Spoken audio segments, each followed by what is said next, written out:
Hey, what's going on, everybody? Happy Tuesday. I'm Brad. I'm Miguel. And welcome back to Let's Talk Movies. This is episode number 111. Tonight, 11. we had to reschedule this one from the weekend, but tonight we are talking Evil Dead Rise. All the spoilers. All of Evil the maggots is rising tonight. Evil Rise tonight. We're talking all the spoilers for this awesome film. Saw it on, what was it, Friday night? We saw it on Friday night. We did. And had an absolute blast with it. It was a really fun one. So, but I don't know if I was fun, but I mean, well, we had fun watching it. That's what I mean. It was cool. It was a fun one to watch. I enjoyed it. I had fun, even though it was rather gory. It was definitely maybe the goriest movie I'll see this year. I say that, and then surely there'll be something that tops it. But I'm sure. So well done. The year is young. It's not even May yet, so we're not even halfway through. But buddy, how are you tonight? Buddy, I'm doing good. How about you, buddy?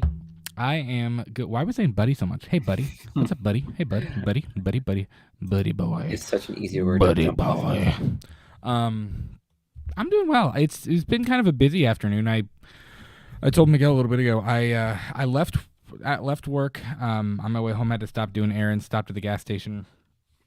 And got some gas on the way home, and then got here, and literally, my son got his first round of shots today, so he wasn't feeling well, and he. Oh boy! So I was sitting there holding him, and then by the time we got him ready for bed, I ate some dinner, took the garbage out, took the dog for a walk, then literally walked in here, and hopped on this. So it's been a day, but it's been a good day. It's actually been good because usually, I told Miguel last week, we did a live show. Was it last Tuesday that we did a live? Mm-hmm. I don't remember. But I was so exhausted. But I had went and sat in bed for 2 hours before the show, and I was like, I can't do that. I told Julia, I said, I have to be up and moving to keep myself awake for the show, and I feel much better today. So maybe that's the key. I just have to constantly stay busy, and then I'll be like, welcome back to Let's Talk Movies. Literally, yeah, you and I'll be good. I've been there before. I have to keep moving. I have to do stuff. Yeah. If I'm feeling tired, but the second I actually sit down and chime in, the Sierra can attest to it. The second I sit down and feel like I'm rested, I'm about to rest. Yeah. It's that quick. It's literally a light.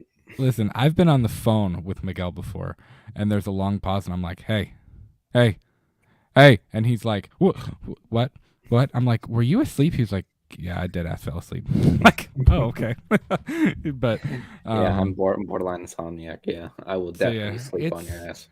It's a busy time. It's a busy time between I don't know. I've also been in planning mode for this because I've literally got my Miguel and I are gonna go over some of it after we're done with this. But I've got my in my Jason.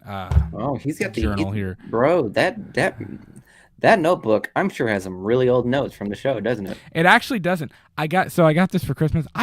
Listen, I had a notebook that I was using for the show, and when I moved, I could have sworn it was that one, I tried to find it for our 100th episode, for our 2-year anniversary 100th episode we did. Mm-hmm. I could not find it. It's in my in the Instagram stories, in the highlights. I could find it on Instagram, but I cannot. I for whatever reason I can't find that journal. I don't know what I would have done with it. But it wasn't even a journal. It was just a pad of notepaper. But I couldn't do it. So. Oh, okay. Now I'm catching. I'm starting. And dude, I marked the crap. I made so many notes for those first 2 or 3 episodes we ever did.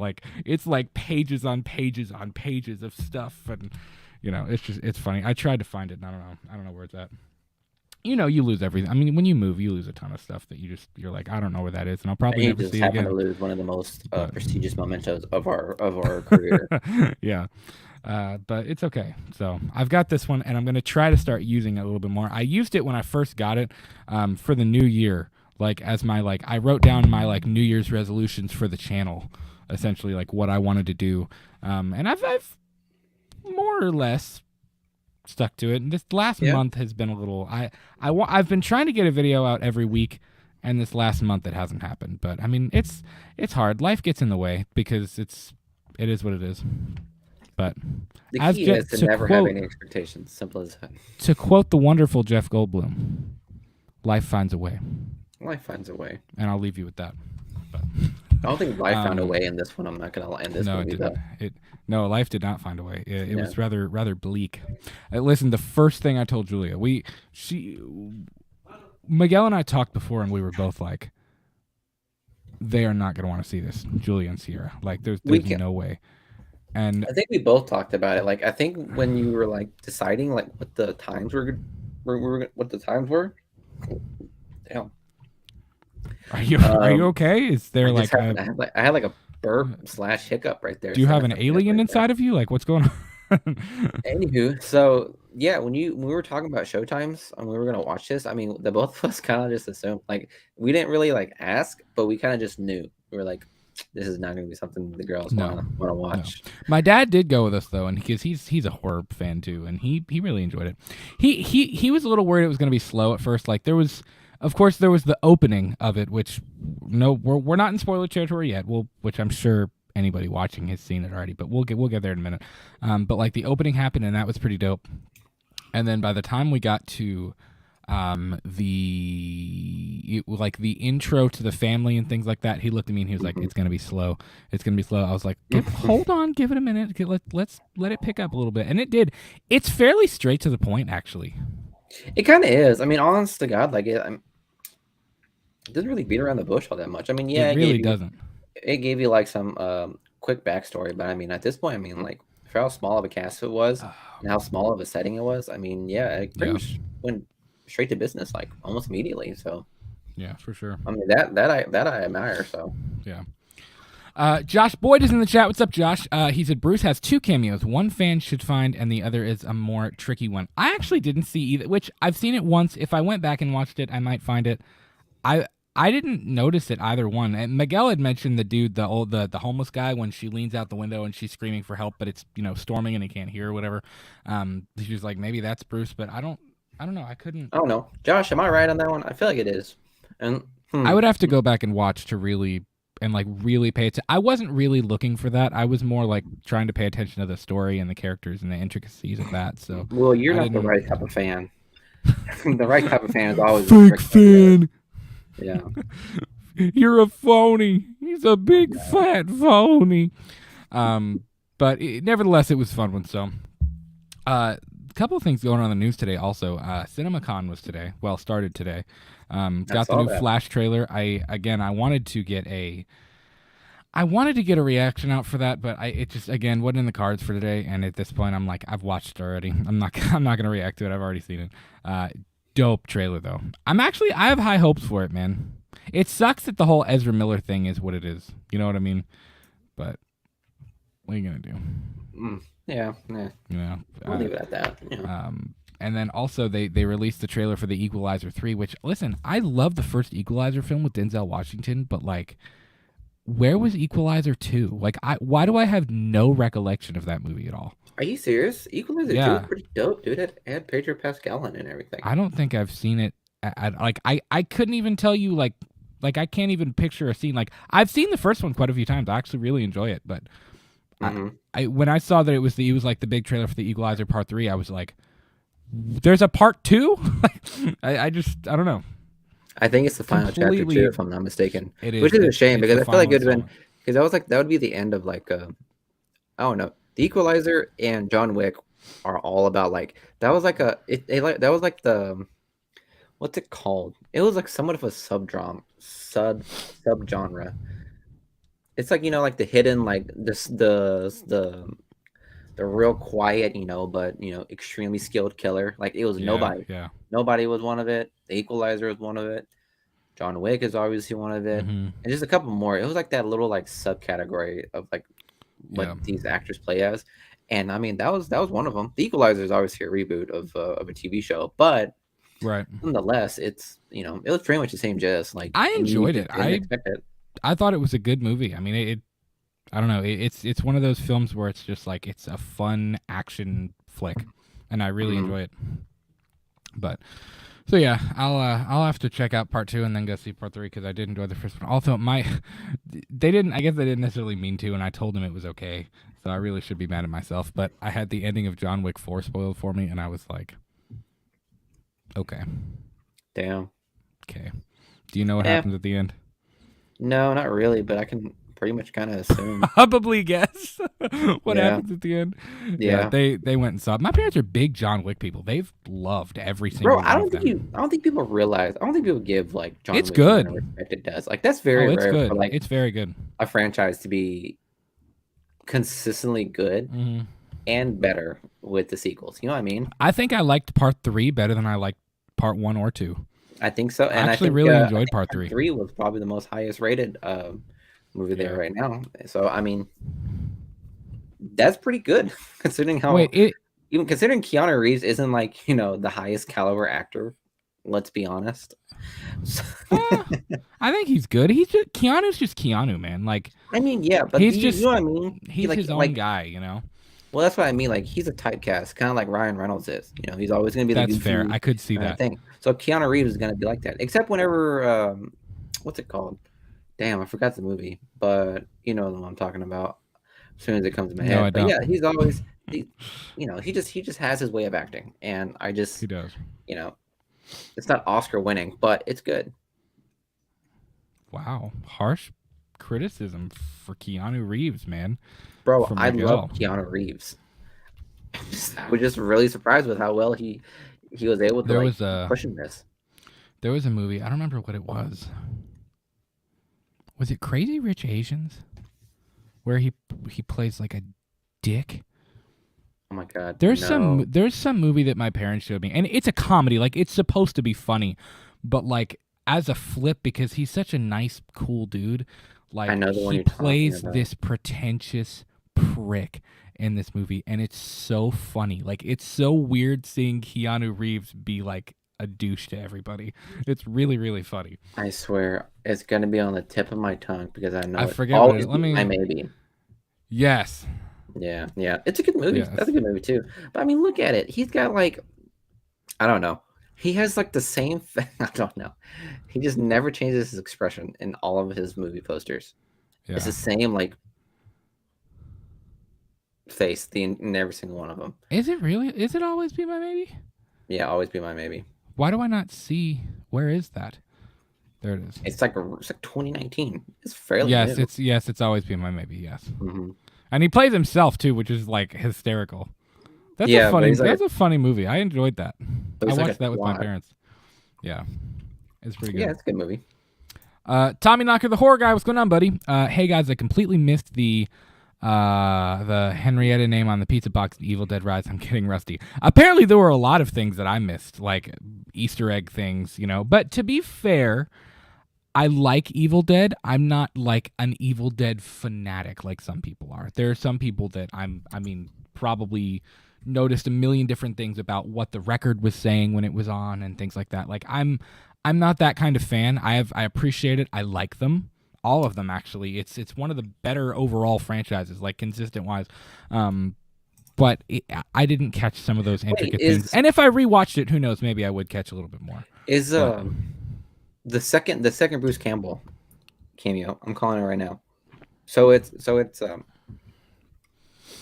person in the cart, I'm assuming, and it's the guy on the recorder. The voice is Bruce Campbell. Am I right? Well, he had said that's the cameo, right? Josh said Bruce is the one on the record. He's the one who yells, "It's called the Book of the Dead for a reason," in which this might possibly be Ash time traveling from what Lee Cronin says. That would be dope. Dude, could you imagine if this film, it obviously, again, without spoilers yet, we're not there yet, but we're going to talk spoilers in just a minute. It sets up sequels very clearly. And it leaves room. I thought it explained just enough about the Necronomicon, and it expanded on the lore just enough that it kind of just dangled the carrot instead of actually like giving it to you. Like it didn't just force feed you the lore and then, hey, here's a new story. Like it told it in a creative way that I don't know. It was cool. Well, it pretty much told it the same way like how the first Evil Dead was. No like, way. Even though, the second cameo is just a sound effect. It's when Ellie bites the guy. It's Bruce biting an apple. No way. Are you serious? Able to like tell that Bruce, Bruce Campbell is by the bite of his apple. Some hardcore Evil Dead fan. That's Bruce. I know Bruce is chewing. I know he's. I know Bruce is chewing guy. I find that too more fetch. I'm sorry, Josh. I don't know if that's true. That's hysterical. That's funny. Yeah, that's pretty good. By the way, dude, I texted you about this yesterday, and I didn't get to like talk to you about it. Did you see about Bam Margera? Yeah, you did. Yeah, he's going through some shit, dog. My man is a fugitive right now. Like, he's literally on the run. Like, there's a manhunt for Bam Margera right now. Man, it's more like if they catch him, you know, if they like pull him over at some point, yeah, they'll arrest him. It's not a manhunt. I don't know. Listen, I really root for him to be better. I do, because I thought once Steve-O kind of started talking to him, I was like, oh, okay, cool. Steve-O's going to get to him and stuff. I worry that Bam is going to be one of these people where like he needs to be arrested and he needs to do a little bit of time, or like something bad is going to happen to him. You know what I mean? And I say that out of concern. Like, I like Bam Margera. You know, I mean, I think he's had a lot of issues, and I mean, he's definitely. But I mean, alcohol changes you, man. Like, addiction changes people, and it turns them into somebody that they don't need to be and shouldn't be. You know. So I mean, unfortunately, that is the case. Yeah. He's going through some stuff, but that pretty much, I don't know. And it was his brother. When you get into the Hollywood, you know, when you start sipping on the Hollywood juice, I mean, yeah, it can affect you in different ways. Yeah, it was his brother though. Did you see that? What? That he like assaulted. Oh, it's just family matters. So I don't know. I hope he can figure it out, man. Because like Steve-O's doing so well, and like, you know, Steve-O has turned out to be a stand-up dude. I mean, Steve-O has turned to become an upstanding citizen. Let's be honest. I mean, he is. He's got, you know, his rehab stuff going. Like, he's, you know, I mean, he tries to take care of himself. He takes care of his parents. Man straight up adopted a dog from Brazil. Like, he did. He had voice surgery. Did he really? Yeah, he had voice surgery. Dude, his voice sounded bad for a little while. Oh, I believe it. Yeah. I mean, all the things that's been put in his butt and throat. I'm pretty sure something was put in his butt and then came out of his throat. That's probably that's how bad his voice was. But I'm glad he got surgery. That's good. Yeah. That's good to know. But man, I hope Bam figures it out, because I don't see it ending well if he can't figure it out, man. Josh said, did you see the footage of Bam at conventions recently with his shaman and a Bluetooth speaker around him blasting music when people came to see him? No, I didn't see that. No. I don't want to see that. Well, honestly, yeah, I don't need to see that.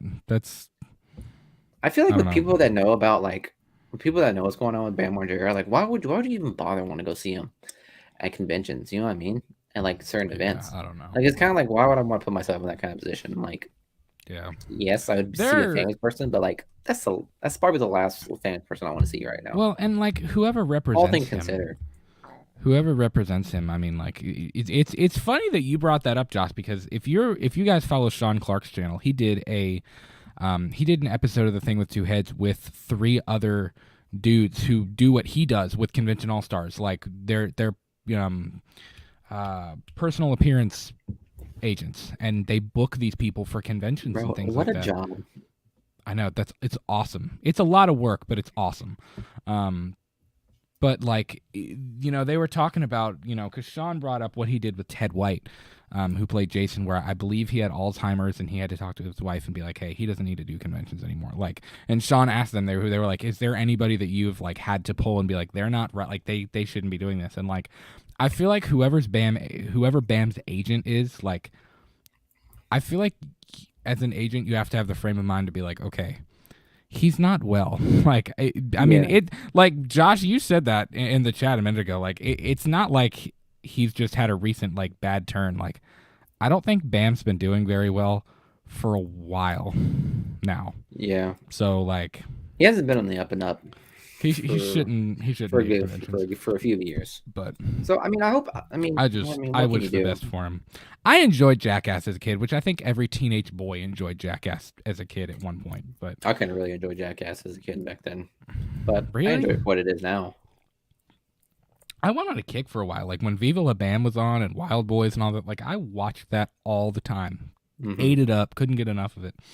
But I mean, it's it's fun. I enjoy And it. look how kind-hearted you are. That's so insane. Yeah. Well, it's so not me. Like, and I think that's why it was so funny because like It's like it was like his I'm guilty so pleasure. not You know what I like mean? that. You know. You know what I mean? Like But, the most kind-hearted people like need to go like break the most amount of shit, like in like the Yeah. most contained area, just that they Yeah. can feel the kind-hearted self. Yeah, I don't know. Yeah. Also, I was gonna show you this, Miguel.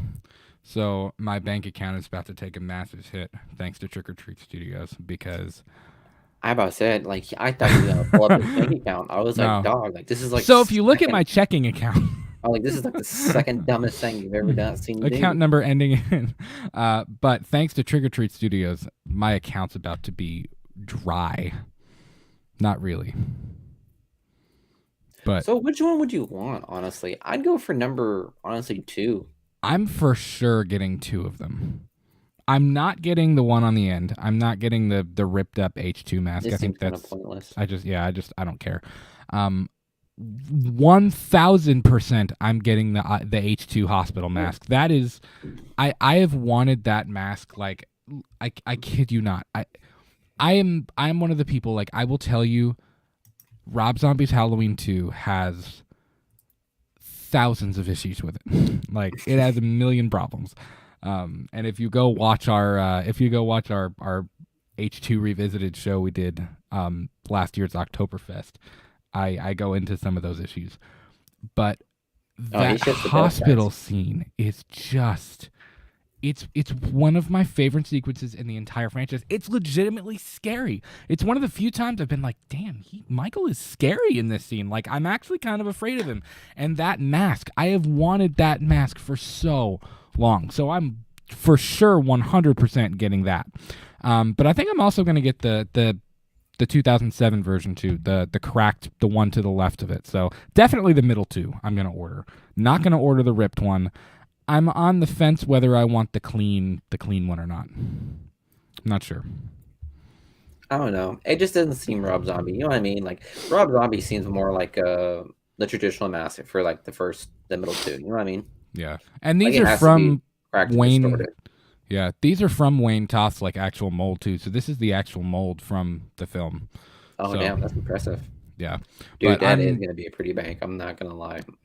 Well, the middle wife.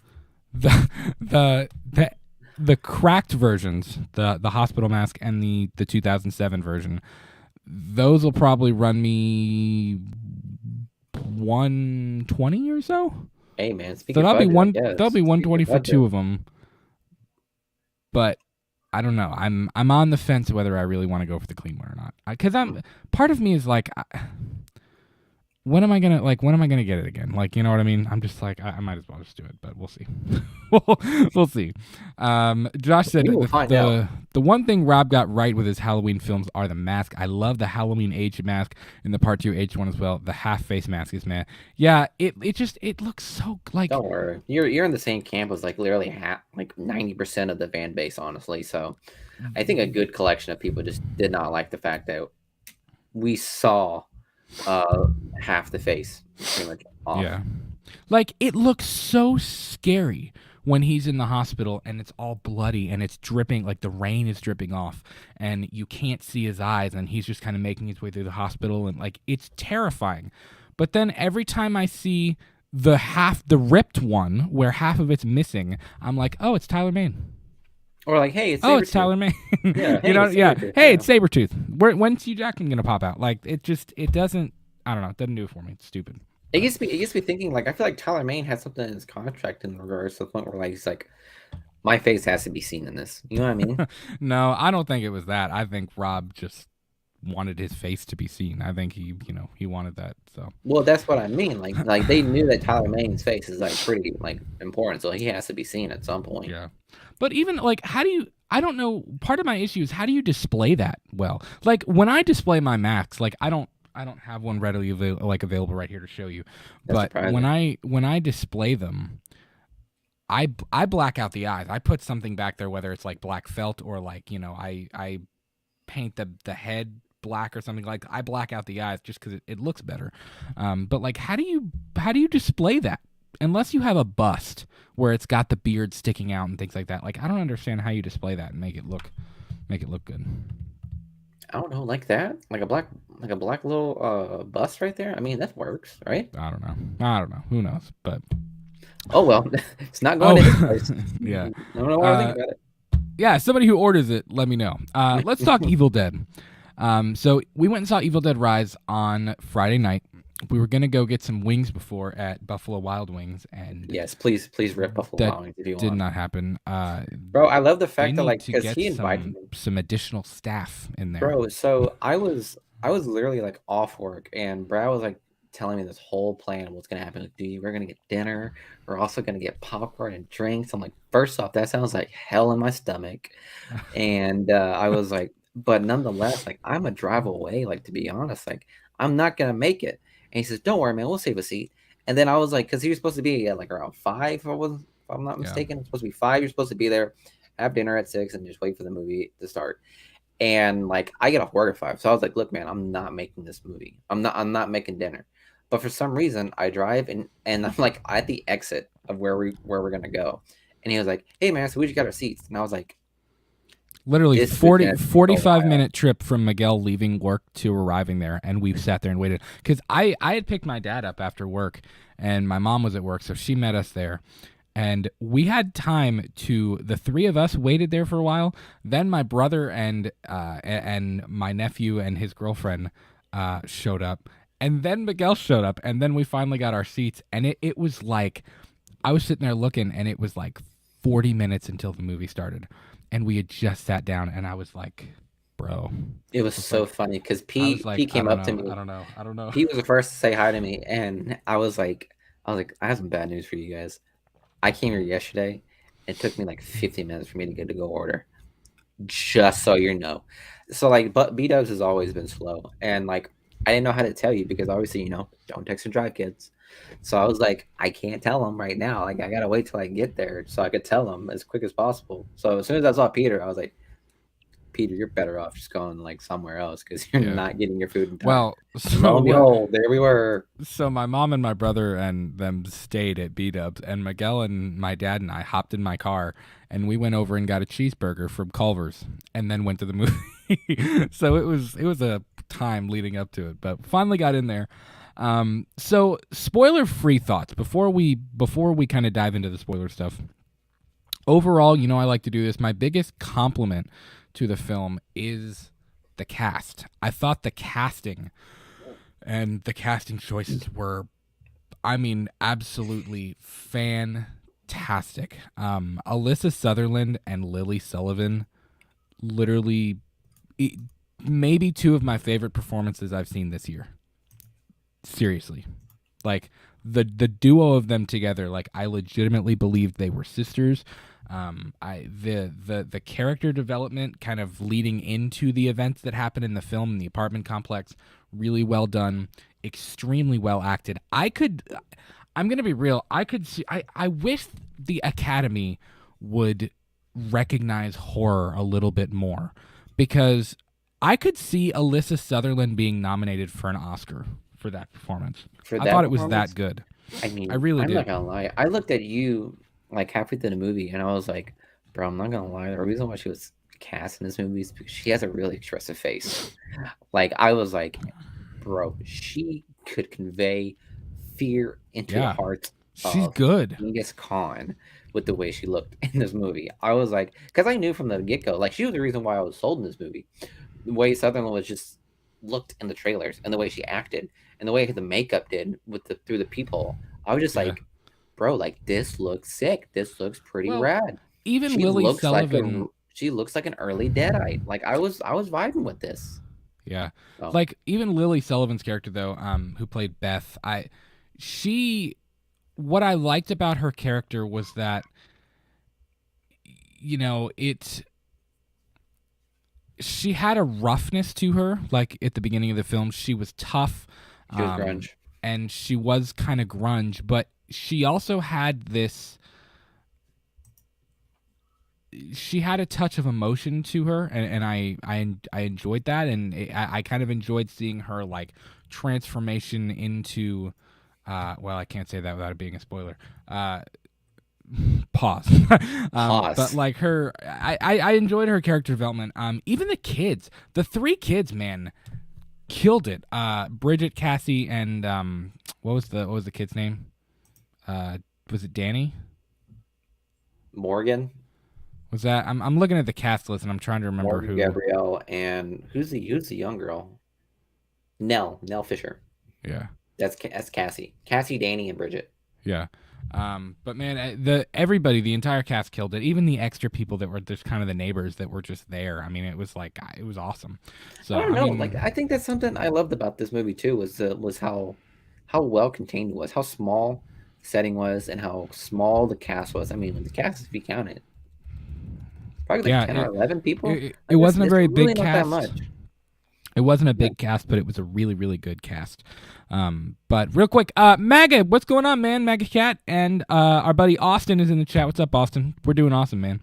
Doing great. My biggest complaint about the film, or not complaint, my biggest issue with the film, was there's, without getting into spoiler territory yet, there was a little bit of a subplot towards the beginning and towards the end of the film that it almost felt like it didn't need to be there. It almost felt out of place. Like I was kind of like, when I saw the trailers, I already kind of wondered how that was going to happen anyways. But seeing it in the film, especially the end, I was like, what sense did that make? Like it didn't. I don't think it fit very well. Yeah, and I think it didn't for me. But I think I know the one I think I know what you're talking about, because I remember I expressed to that like very early on, like after the events unfolded in the beginning of the movie. I was just like, is it really going to end up being this way? Like I was like, I kind of don't like it when the story is kind of set up like this. Yeah. But I still liked it. I mean, like I understood why they did it like that. I don't know what their purpose was other than to continue setting up for future installments. I get it, but it just, for that story that they were trying to tell, it just felt very out of place. Like I was just like, why would that be here? Yeah. But the gore was very well done. The story was well done. It's a very tight, claustrophobic. It makes you kind of feel trapped, and it's a very small cast. It's a very small setting. It's well done, and I think Evil Dead fans are really going to enjoy it. And I know most people have seen it by now. This is just kind of our brief spoiler thoughts. But I mean, is there anything else you want to add, Miguel, before we get into spoilers?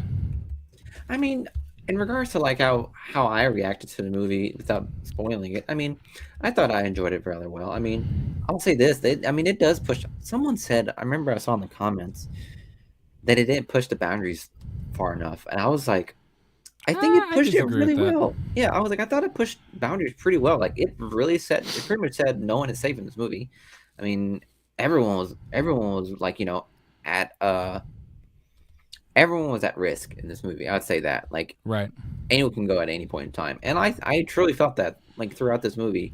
Also because I watched the previous Evil Dead installments, and how the first Evil Dead goes, and how quick people were going with dropping left and right, and this felt more like the remake, to me at least. Like what, 2013? Like the 2013 one, yeah. I felt. I mean, it. See, I haven't seen the 2013. That's the only one I haven't seen. At the about halfway point, I was like, "Oh, this is Evil Dead. This feels Evil Dead." It took it that long to. Not that it was bad. I was still enjoying it up to that point. It just, there was a moment where I was like, "Ooh, okay, this feels Evil Dead." So did you like the 2013 version? Yeah, I thought it was good.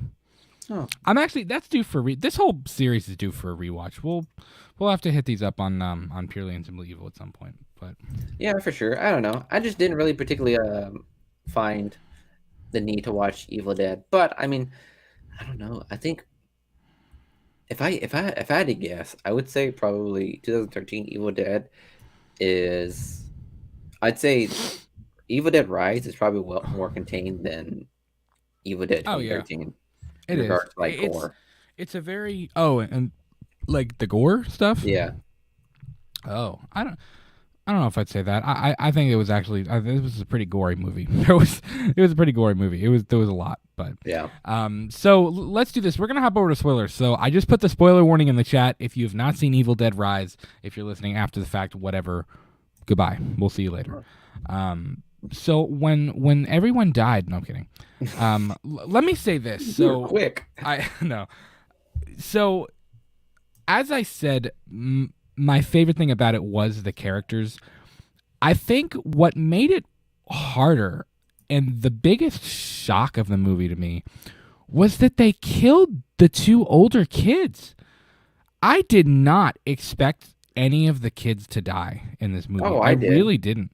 I did. And not only I didn't, it wasn't even just that they died, but they came back and were like assisting and helping the mom, and it was like, you know, not only because, like, if you think about it from Cassie's perspective, I mean, it's bad enough from Beth's perspective as, you know, an aunt and as a sister, but Cassie's perspective as like a 7-year-old, not only are you watching your mom try to kill you in like awful, violent ways, but then you have to watch your brother and your sister do it too. Like, trauma, as Jamie Lee Curtis would say, trauma. Yeah, that kid. Trauma. She will be in therapy till the day she dies. Yeah, Cassie's not gonna be okay, and after no, when she's of age, she's gonna end up listening to grunge pop and have Marilyn Manson. I'm not okay. I'm not. Yeah. She'll definitely be. She will definitely be listening to My Chemical Romance for the duration of her entire life. But you know it so that kind of shocked me a little bit. I expected it. As soon as we saw the 2 neighbors, I was like, they're gonna die. They're gonna die, 100%. They're there to die. I didn't expect all of them to die at once. That was kind of like, okay. We're just gonna kill everybody all at once, okay. But I thought it felt claustrophobic. I saw your comment that said, I do feel that they could have utilized the apartment building a little better. I actually thought they utilized the apartment building pretty nicely. I mean, the fact that the stairs were messed up during the earthquake and the fact that the elevator wasn't working and you couldn't escape out the windows because they were so high up, like, I didn't have any issues with that. I guess like I said, it shocked me from a character perspective. I didn't expect everybody to die as quickly as they did. And it almost went from more of a gore fest to from each other, like every 5 minutes. No, I like I said, I expected the neighbors to die quickly. Well, I did expect the neighbors to die, but usually with these things, it's like not with Evil Dead, but with any horror film, usually it's like a sequential, like one death at a time. This was kind of like all of the neighbors just died in one bulk thing, you know? And then we moved on to the kids, and I think it almost moved more towards a suspenseful thing, like towards like the second act into the third act, when it was like, okay, the kids are infected, for lack of a better word, and, you know, things like that. But I don't know. That shocked me, honestly. I did not expect who was it? Bridget first? Was it Protest Girl first? Yes, it was Bridget that got infected. When it happened to her, I was like, oh shoot, we're going here. Okay, mm-hmm. We're going here. And then when it happened to the boy, I was like, holy okay. I was like, who's gonna be left? Like, who's gonna be the last man standing? But I did like the girl who played Cassie. Rocked it out of the house. She was incredible. She's got a bright future ahead of her. And I'm glad that it was Beth and Cassie standing, because obviously I'm surprised how, because fucking shit. I mean, Beth got stabbed, cheese grated, and like bit or something like that. I don't know. She got mauled in this fucking movie. So like, I don't know how she didn't get affected. I don't know. Like, I guess there was no transfer of blood, but like, how? I did think that was a little odd. Like, if it's the liquid or the blood or whatever that infects you, Cassie and Beth should both be infected, because they literally almost drowned in an elevator full of blood. Like, I don't. That part was a little like, why is it that the other two can get infected, but these two can't. You know, that was almost a little bit plot hole-ish. And again, if there's something I'm not catching, you guys let me know. But I even thought to myself, I was like, how come they're not getting infected? If it happened to Danny and Bridget, how is it that Beth and Cassie are just kind of like skirting around it, like it's not affecting them at all? So that was kind of odd. I don't know. I mean, I kind of see how it goes. I mean, do you see what I mean, though? Yeah, I do. But I mean, at this point, it was just kind of like you just need to transfer, like, pretty much there just need to be a transfer of blood, and that pretty much infects them. And that was very, like, zombie-ish kind of thing. And I thought that was a little cheap, honest to God. Like, I just didn't think that the transfer of blood to make them infected kind of worked for me. I like the idea of, like, more of, like, the more the book is read, the more the book is open, the more demons, deadites come out. Yes, that's and pretty start cool. to infect people. That's a pretty good idea. That. But I get why they went that way, just so it can be, more obvious as to why they decided to change. Right. Josh said it seems more like you have to be attacked / hurt in some way by the deadite to be infected. Yeah, if that's the case, that makes sense too. That's the case, then Beth or their vomit gets in your mouth, pretty much, or get bathed in Bridget's vomit, pretty much. Right. Well, that does make sense. That's a fair point. It in the theater, that was something that I was kind of like thinking about. That I was like, that's kind of odd. Let's talk. Let's talk yawns. Let's talk the back of our eyelids. No, I'm kidding. Let's talk about the beginning and the end, because I was not really. It was now. Let me say this. It was cool. It was a very cool opening scene when the two of them are talking and she rips her scalp off and the whole, like, she's reading the book and she sits up in bed. Like, that was all really cool. He does not prime these scenes. He just tells us straight up what's going on. Listen, that's how I am. I'm straight up. I tell it like it is. I love that. I'm kidding.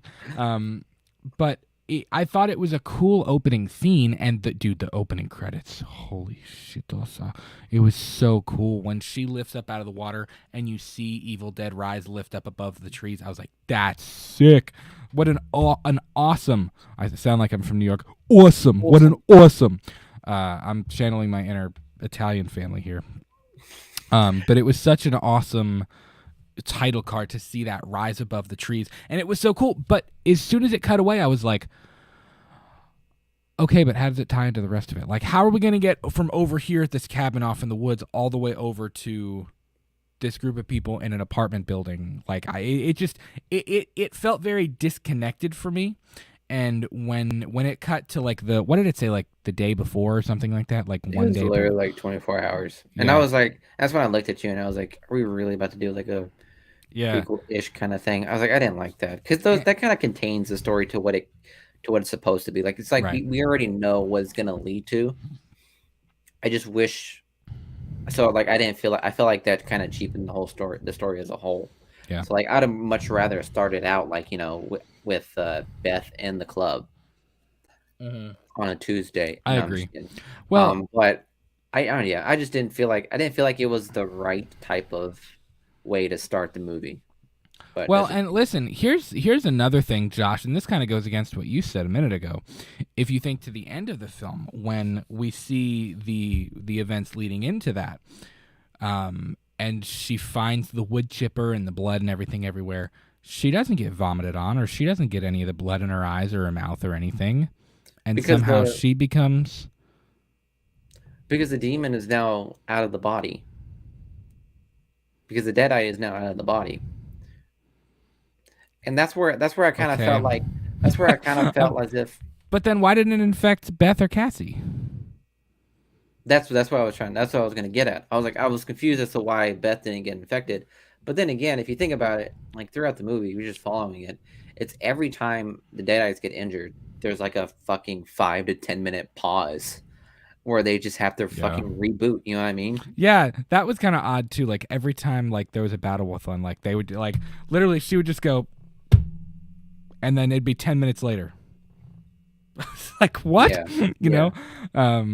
But yeah, I like the idea of like, in the first Evil I get Dead that. when they were like every time Bruce kept like decapitating his girlfriend, she just kept going. She was like just laughing at it. That made Yeah. it more sinister and more sick. It was like, bro, like whatever you do, as Bruce said Right. in the audio recordings, like I dismembered them, but they kept going. Yeah. So yeah, I don't know. Well, it again, there were it was a slight issue with the whole thing like that.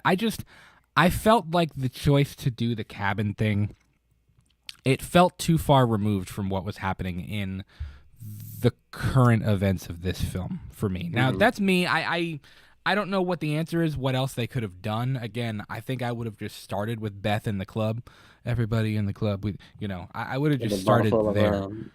But I that's just me. I don't know. No, because I see what you mean. Like I said, I didn't feel like the beginning and end. I didn't like the idea of the prequel story, if that makes sense, or like the 24 hours prior story. I don't like that type of format, because it contains a story to what you're expecting from first 5-10 minutes. So yeah, that's and I don't know about anybody else, but I also sat there the entire movie like, how the hell does this get, like, how does this make sense? You know what I mean? How do we get figured from here to there? Like, it just it I don't know. It kind of I kind of figured how it didn't take me out of it, like that. But that kind of preoccupied my mind a little bit for like what else was happening. I did enjoy. It was pretty sick and twisted when Alyssa Sutherland's character, Ellie, when she's in the elevator and it ties her up and things like that after he starts reading the book. What did you think of the way that they found the Necronomicon? With the earthquake, Danny climbing into the ground and kind of seeing it, Jesus falling almost falling on his face, Bro, that Jesus, that like jump scare that was actually the biggest jump scare of the movie for me. I actually like kind of jumped when that happened, because I was expecting it to be something else, like I didn't know what it was going to be, and then as soon as he turned around and it was Jesus's face, I was like, oh, hello Father, like, but I thought it was interesting. Yeah. I think, like I said before, one of the things that I liked about the film was that it dangles the carrot just enough to be like, what was it doing down there? Why was it there? Like, and then hearing the audio recordings and things like that, it doesn't give you all the answers, and I appreciate that. I appreciate a horror film that doesn't spoon feed you all of the answers to explain everything. And I think this setup, you can kind of figure out. You know what I mean? Right. I mean, this set up sequels well enough, or the reason that it set up sequels so well was because it left room to expand on kind of what was happening with the lore and with the book. Now, I don't remember this. I would have to go back and watch the other Evil Dead films. Did we know that there were multiple volumes of the Necronomicon? I feel like I don't remember knowing that, because when he said volume 3 or whatever, I was like, oh, so there's like, multiple? Hey, okay, Kids Bop 93. Ready for it's Kids Bop 12. But I just didn't remember that being the case. I thought there was only one book. So if that was something added, that's kind of cool. Little things that. Okay, so Army of Darkness has 3 books. I'll have to go, honestly, Army of Darkness is the one that I remember the least. I would really have to go back and rewatch them. That one is one of those movies where a lot of people were criticizing Evil Dead Rise, because there's people in different camps. There's the original like horror-esque of Evil Dead, and then there's the shoot 'em up of groovy of Army of Darkness, and that's what that kind of separates. And obviously the TV show too. And Evil Dead 2 is kind of a cross between the two. Yeah, people really didn't like Evil Dead 2, but I mean, I kind of liked it. I like part 2. Part 2 is just it's one of those things where it's like, it's got some funny moments, but it's also got some pretty horrific moments too. It's a very like double-edged sword with that one. It's kind of a cross between. This is not quite the same thing, so take this with a grain of salt. But it's almost kind of the Dream Warriors thing, where Dream Warriors kind of starts to play around with the MTV fun side of Freddy, but it still also tries to be scary Freddy at the same time. Like Evil Dead 2 still has some of those more horror elements to it, but it also is kind of a little bit more playful. Ash is starting to, become Ash and things like that. And it's just, and then of course you get Army of Darkness. But I would have to go back and watch Army of Darkness. So if they established that it had 3 books, I mean that's pretty cool. I when he said that, I was like, oh, okay, that's interesting. That's different. I don't remember that before. So. Mm-hmm. And what volume was this that they found? I think this was 3. I think Danny found volume 3. Okay, bro. I'm not gonna lie. Like, them pages fucking hard to watch. Like, I feel like if I opened that book and I saw what was in there, I closed that shit up. It was rough. Yeah, I leaned to my dad at one point. I said, why the hell is he still reading? Like, first of all, if I found a book with teeth, nope, I'm good. I don't need it. I'm good. I thought don't need it.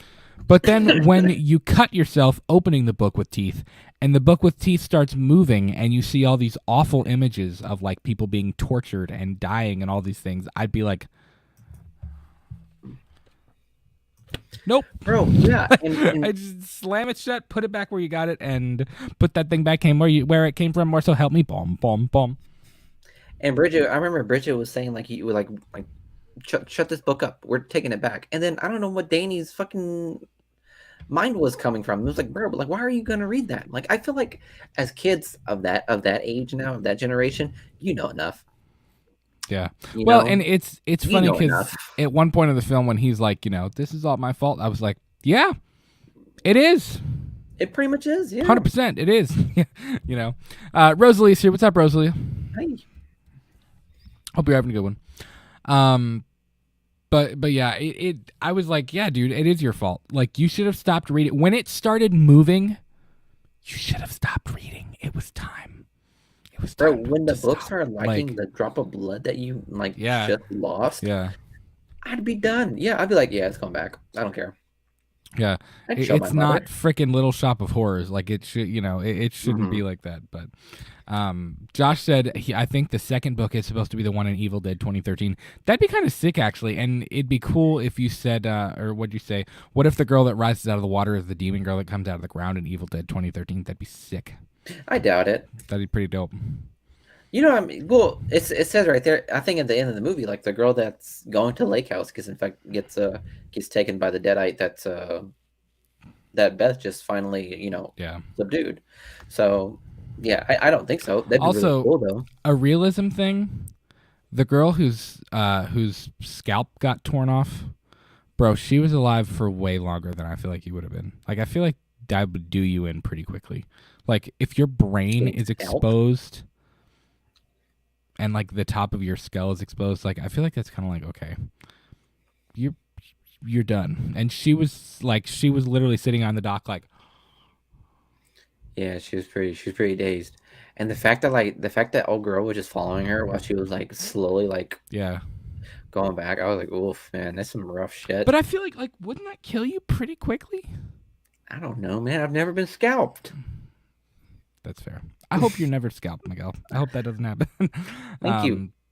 But even so, like when we get into the meat and potatoes of the thing, once Ellie is kind of transformed into the demon or whatever, her introduction was very cool. Seeing her walk through the door and kind of in silhouette and in shadow when she's throwing the eggs at the thing.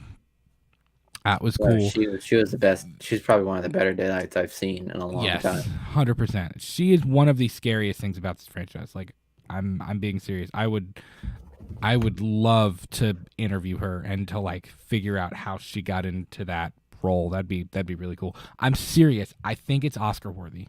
I think it's that good. Really? Now, would the Academy ever? I mean, no. That's never gonna happen. But as much as I would love it to happen, it's probably never going to happen. Which was really well done. And if you kind of noticed, it almost got more like, at first, there was almost still a little bit of her in there. And then as it went on, it just became more and more demonic and demonic and demonic and demonic. Okay, a little bit. Like, it was almost... There was like 1 second. When she's throwing one the eggs, line. When she's throwing the eggs... There was one line. But I'm saying when she's throwing the eggs at the thing and whatever, she's kind of talking like she's drunk and she can't like fully get the Bro, she words was out. she was dead ass. She was dead the entire time. I know, but then she at least mustered up the whatever to say, "Don't let it take my kids" or something like that before she threw up 17 gallons of water and then died. You know, dude. By the way, it was so funny because I don't know if you could see, but the people in front of us, when she was throwing up the water, like she's sitting there like throwing it up, and it was nonstop. It was just like a fountain. She just like it just kept going, and they were like. You can see them getting Yeah, recoiled. I could see them kind of like, oh, that's so funny. Shit. Like, you know, it's funny. Well, we also walked in and there was an older couple sitting there, and I mean, not that older couples can't like horror, but it's just they were old, like probably in their mid 60s to 70s, and I was like, "Are you sure about this?" I know it's like coming upon the closest. Do you know part what of the end of do you your know what life, you're in for? like, Like, yeah. Do you know anything about this franchise? But you this know, movie so has zero happy endings. Like none of them have happy endings. Rosie said, "Just came in. Did you both like it?" Yeah, we really enjoyed it a lot. Actually, I did. Yeah, it's one of my favorite horror films I've seen in the theater in a long time. But you know, it was pretty cool. The lead up into kind of the main events were pretty cool. Particularly seeing Ellie kind of lose it and transform into that. The introduction of the neighbors I thought was cool. I liked the characters. There wasn't a whole lot for them to do other than to die. Yes, other than to die and to kind of be there to add little bits of things like the dude with the shotgun talking about the cat. He's like, you know, oh, the cat's up in the rafters or whatever. And of course that came back when Alyssa Sutherland's character comes through the rafters and things like that. Like, there's little things like that, little bits of exposition that are thrown in through them. I hope the cat survived. And that, yeah, we never got to see the cat, did we? Mm-hmm. And then, you know, it was just kind of cool to get those little bits from them. And of course, they added a good kill, which their whole like slaughter scene when she's standing out there, when they're in the hallway and she shuts the door, when she bit his eye, I was like. Bro, they straight up bit his eye, spit it out, and killed the other guy by making him choke on his eye. I was like, I looked at Brad. I was like, damn, that's rough. Yeah, that'd be an awful way to die. Pretty terrible. And then the shot, it was cool because shotgun guy, we didn't even necessarily see that. Like, we saw him shoot her, and then she just walked off camera, and we heard a scream or whatever. And then, you know, it was the fact that like the worst one was Scott. It was the kid. The kid was just running scared, and then you could see him like get thrusted with one arm. I was like, oh my god. I was like, Cassie's not safe. I saw that, and I was like, Cassie's not safe right now. Cassie can die.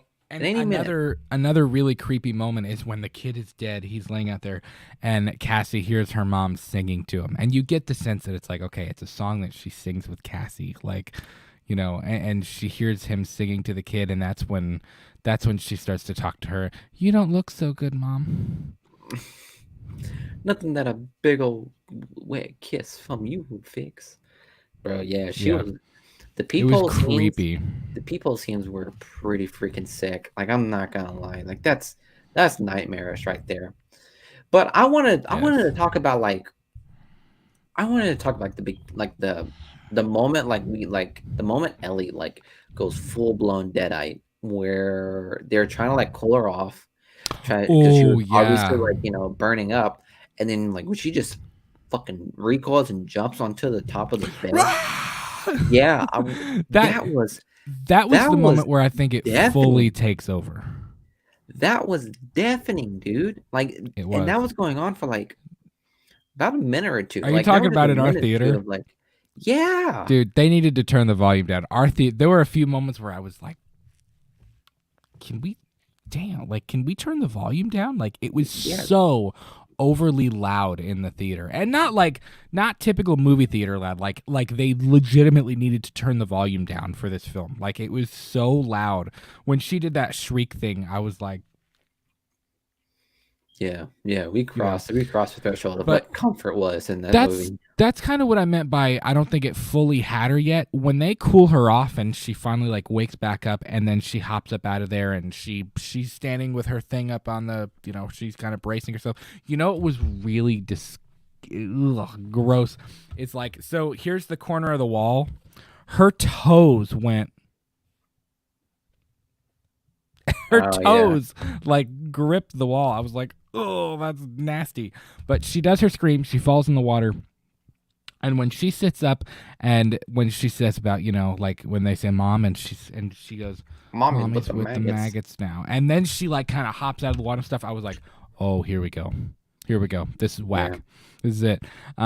But, we had some pretty gory scenes between her and the kids, between the cheese grater thing, which I actually thought was going to be a little bit worse than it was, which that's terrible. I'm not saying it wasn't a bad injury. It's a terrible injury. But everybody was like, wait till you see the cheese grater thing. It's so gross. It's the worst thing about the movie. It was not the most gruesome part of that movie. There were much more gruesome moments than the cheese grater thing. The eyeball and Scott was the worst thing for the movie. That was pretty bad. That was one of those where you're like, yeah. We had people stabbed in the face with scissors and things like that. But that eyeball thing, because it's so obscure and it's so like, ugh. It's such a hard way to go. It is. It's a terrible way to go. It was an interesting way to be attacked, and I don't know. Yeah. For her to make a combo kill with that move alone, I was like, okay. Yeah, it was pretty creepy when Bridget did become infected, and when she sorry, I'm yawning. I'm getting sleepy. Was it the brother that walked in on her, or was it Beth? I want to say it was Beth, right? When Bridget was hopped up on the counter and whatever, and she was like eating the glass. Oh, it was Beth. Was it Beth? So when she walked in and she was eating it, Bridget was pretty creepy. That girl, what's her name? Gabrielle Echols. Like she did a really, really good job actually. Like eating the glass and things like that, which was that was nasty. Tough too. I don't know. I don't remember what she said, but she said something along the lines of like, well, it was something. I gotta kill the bugs inside me or something like that. Yeah. Well, yeah, because it was like she somehow knew she was pregnant, that Beth was pregnant, because she was like, she was like, I have to kill the things in my tummy or whatever, and she's like, do you like things in your tummy? Or whatever like that, and then and she's sitting there eating glass, and when she hopped off and stuff, it was a cool scene. I dug that a lot. I feel like her being pregnant didn't really matter, if that makes sense. You know what I mean?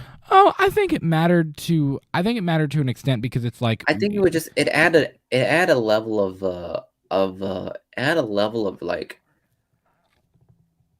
concern for Beth. Well, but like other than the fact that like, yeah, she's pregnant. Like I was expecting like the dad eyes to be like, oh, let me possess the child or something like that, which have been, first off, really I thought they were going to do something about that, and because there really was fucked up, but yeah, they didn't really do much, and plus she took a lot of hits for being like a couple weeks pregnant, I think. In the book, when the kids were flipping through the book, there was a moment where it saw demons like ripping someone open, and I was like, oh my gosh, I was like, they're going to infect the baby, and the baby is going to like claw its way out of her or something like that. And I was like, aren't you glad it turned into awful. Like a... But then I started thinking about it. Of course, me, who's newly a dad, I started thinking about it, and I was like, okay, that's not even realistic, because she's not pregnant. There's no, it's not big enough to... I know. Like, that's where I'm like, shut up and eat your popcorn. But I thought they were going to do that, and then when... I think it was more, as an audience member, it gave us more to care about with Beth. But I think from a character arc perspective,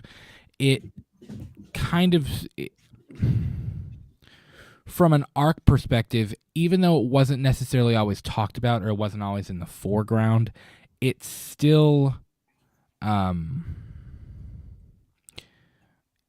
it was still kind of the... I gotta stop yawning. I apologize. It was still kind of the thing that low-key drove her will to survive, other than keeping Cassie safe and other than escaping for herself and her own sanity and her own safety. like, because there was that conversation a little bit between Cassie and between Beth where she's like, you would make a good mommy someday or whatever. And she's like, why is that? And she's like, because you know how to lie to kids or whatever like that. And then when she says, you're going to be a mom, and there's that moment or whatever, and she says, yes. I think when because you sense a little bit of like, do I want to keep this kid? Do I not want to keep this kid? Like that internal struggle at the beginning of the film. Because you can tell it's with a guy that's not going to care. She's going to be a single mom. She's going to be dealing with that. I don't think it was an idea of like whether she wanted the baby or not. It was just the fact of like, oh, now I'm pregnant. Like my entire life. And it could have been. Now. Yes, it could have been.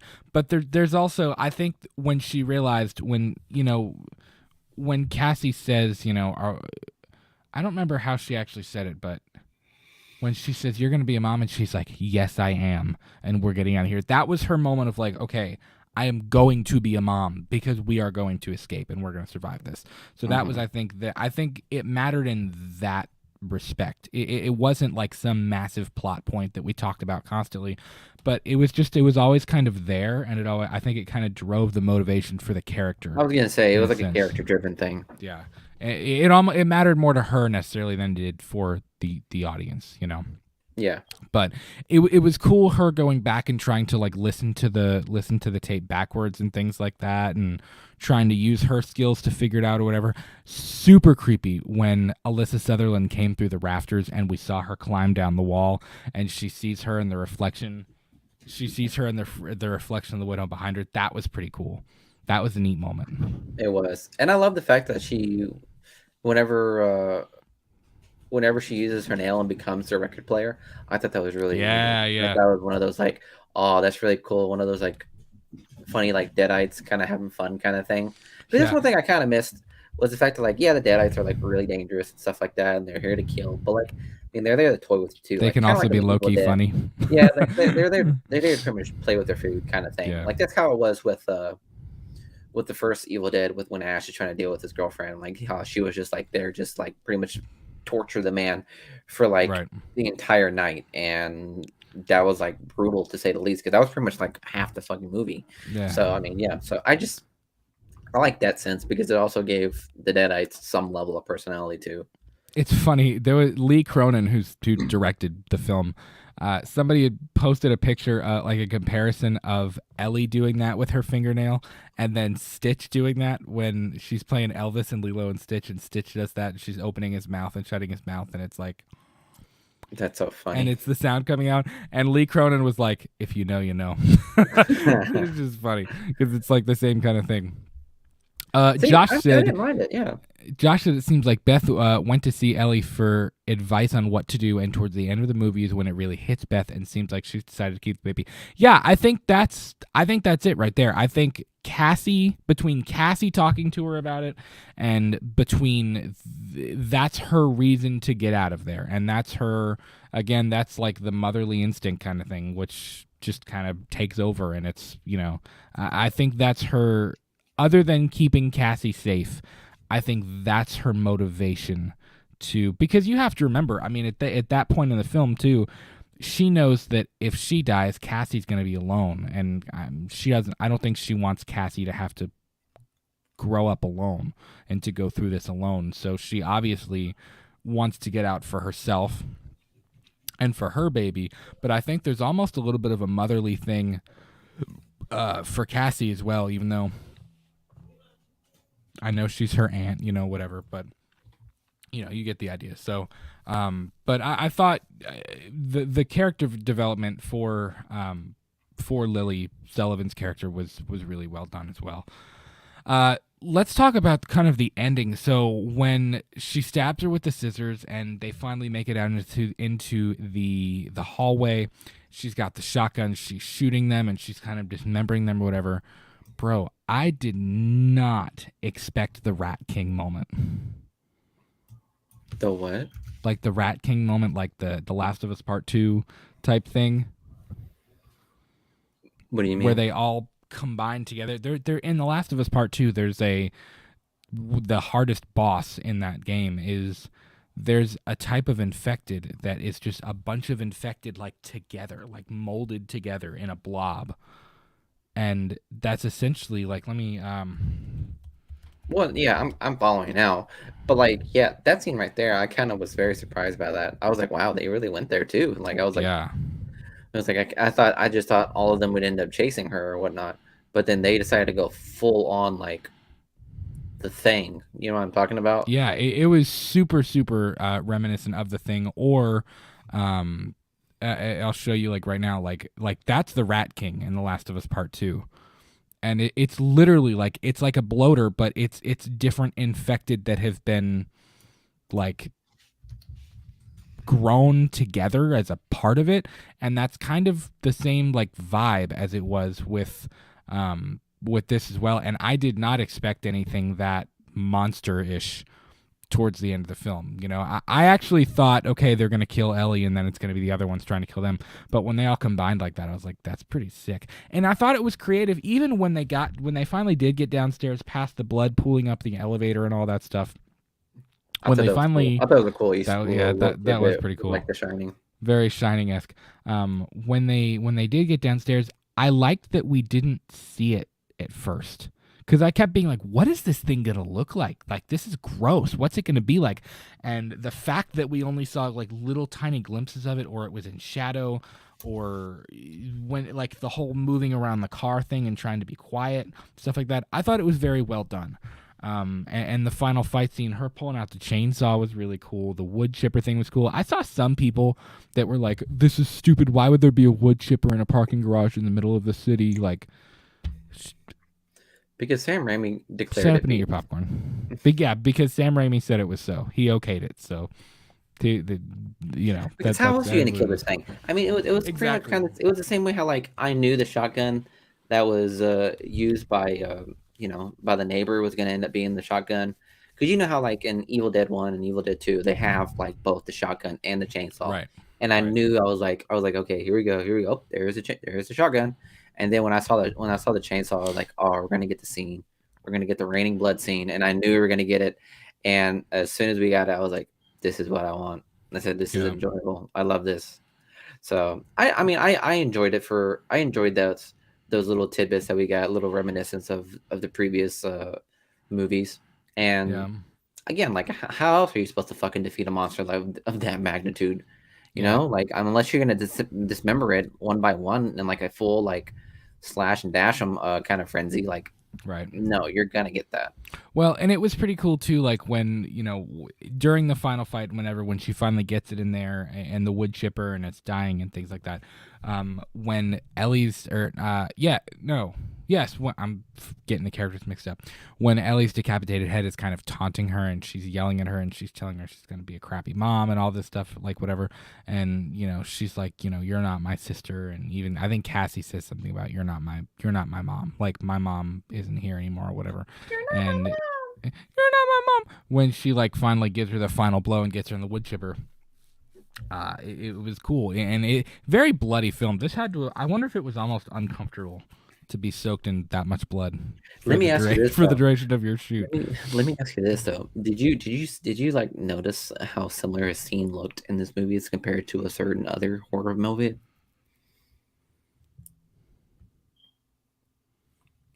I'm talking about with Beth at the end. What do you mean? So the way Beth had the chainsaw, I thought it was very reminiscent of Texas Chainsaw 2020 3D Texas Chainsaw 3D. No, the Texas Chainsaw Massacre 2022 when old girl had the chainsaw. Oh, yeah, and had that final kill.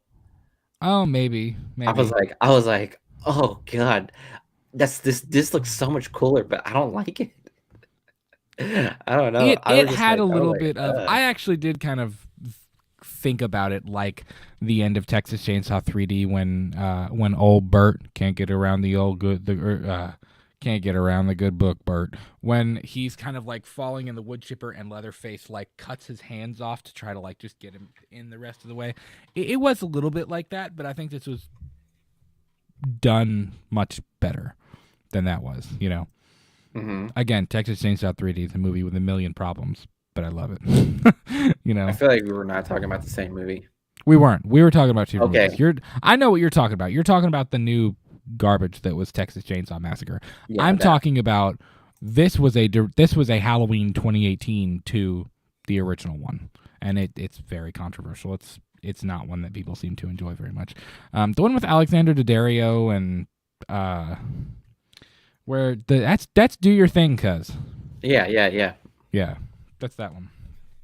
But I mean, overall, I did enjoy it. I do think the weakest part of the film was the opening and the closing, kind of the whole thing with Jessica, I think was her name, when she goes to get in the parking lot, or goes to get in her car in the parking lot. That's what I'm trying to say. And the whole possession thing, it felt kind of out of place from the rest of it. It just didn't feel like it meshed super well. I was kind of like I feel like there could have been something more effective for where the main bulk of the story took place. And did we ever figure out what city we were in? Is it New York or is it Chicago? I don't know if it ever actually said what city it was. But it was somewhere close enough where they could go to a lake and hang out. Yeah, that's true. I don't know, but like I said, like I didn't really like the whole beginning and kind of vibe that we got, where it's kind of like this whole story was pretty much like a prequel of what was gonna happen. Yeah. Like I didn't really like that. So, and as you can see, it just kind of cheapens it out. Like you pretty much had an end to the movie with Beth and Cassie leaving, but then I knew you probably had like another 5 or 10 minutes of the movie, and it's like I would have feel like it needed to be there. And who knows? Maybe they're planning on doing something with Beth and Cassie in the future, which I'd be 100% fine with because I really dug both of those characters. But I would have almost rather see like a 10 years later or something, and you see them kind of starting to heal from that. I would have rather see that than these random characters that we literally got introduced to for 5 minutes. And like I would have rather see something else with Beth and Cassie than go back to these other characters. Yeah, that already didn't really feel like they fit in the story, anyways. Yeah, I would have much rather have seen Beth like come back to like the broken down apartment, because it was condemned. It's supposed to tear down. Yeah. After Cassie have grown up and they have the kid and whatnot, and then she gets infected, and it just perpetuates that cycle again. Like, that would have been really cool. That would have been dark. That would have been rough. Yeah, as dark as Evil Dead should be. So yeah, that's kind of how I was expecting it to go. But obviously, with the way at the beginning of the movie started, I was like, okay, well, that has to be connected at some point. Like, that's like the movie would take a drastic hit if it didn't do that. Right. So I mean, for me personally, it's a 7.7. I mean, it's a solid 8.5 for me. I enjoyed this movie. Other than the main plot holes, other than the prequel decision that they decided to do, I thoroughly like this movie. It's pretty good, pretty solid Evil Dead installment, I would say. And honestly, there hasn't been that many. None of the installments have been really bad, honestly. No, even the TV show, which didn't really get the love that it needed, because the TV show is pretty good too. Yeah. So I mean, I don't know. I liked all the Evil Dead movies, and this one is no different. Yeah, I liked it. I think if the middle chunk, if you take away the beginning and the end thing, not that it wasn't cool, because it was a cool opening, but it just didn't feel like it belonged to me. It would have jumped a little bit, I think, for me. It would have been like in the 8.2, 8.5 range. But with that as kind of the capper on there, again, I don't get too far into scores. I literally thought 7.7, and I said the first thing that comes to mind, because I would sit there and be like, well, it's probably a 9, but then this happened, and then I changed my number too much. So that's why I don't really put too much stock in the number. We also don't really. I know some channels do like a rating system. We don't really do that. We're just like, yeah, it's good. I mean, yeah. Here's Miguel and I's rating system, or that's it. So Evil Dead Rise. Really, honestly, like, why do you need me to like fucking dissect and rate it by a fucking benchmark that I created, months ago? Like, no, I don't care. I think it's a 5.7.96. And I am not downing any channel that does that. I'm sure whatever you guys do is perfectly fine. I mean, for me, I mean, like, yeah, if I think I like the movie, you probably might like the movie. What was that? So I like for real. So Evil Dead Rise 2, if I can get both my hands on the screen. 2 thumbs up from me and Miguel. We both really enjoyed it. If you're listening after the fact, please let us know in the comments below what were your thoughts on Evil Dead Rise. We would love to hear what you had to say. Listen, before we go to get out of here, if you are on Facebook, please, as soon as we log off of this show, type in Let's Talk Movies YouTube channel --community page. Join that group. One of our moderators will let you in. We're trying to grow that group on Facebook. And if you're gonna friend request me on Facebook, that's fine. Brad-Let's Talk Movies. That's cool because I made a separate account for that. But I'm getting people that I'm like, you're not a horror person, and you're not like mutual friends with any other horror people. So like, go away. Like, I don't know who you are. So shoot me a message or something, or like I join the group and then shoot me a message. I don't know. Do something. Let me know that it's like one of you, because I can't keep up with that. So Brian needs to be in another pyramid scheme, so please reach out to him, guys. No, I don't need to be in another pyramid scheme. So but guys, listen, that's gonna do it for us. We're getting ready to talk some other content. So we got to do the behind the scenes stuff now, and you can't be here for that. No, you have to leave. So you got to get out of here. You got to skip. We got to do the Ferris Bueller thing when the outro's over. Be like, go. You're still here? You're still here? Go. Get out of here. Go. So that's what we got to do. But guys, listen, hour and 22 minutes in. Thank you so much for joining us. This has been episode number 111 of Let's Talk Movies. We will not have a live show this Saturday.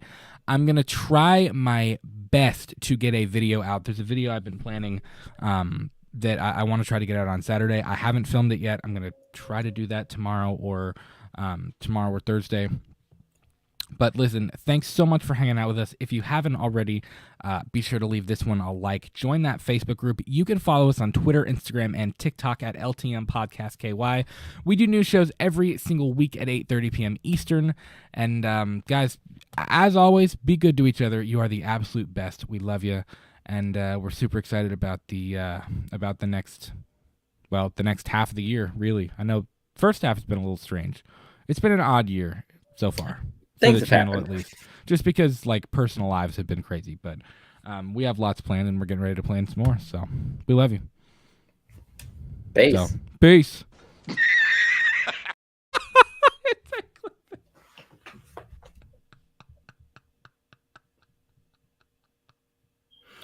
I got the wrong video. Oh my God, that's staying in post. All right, peace out. We're leaving. Bye.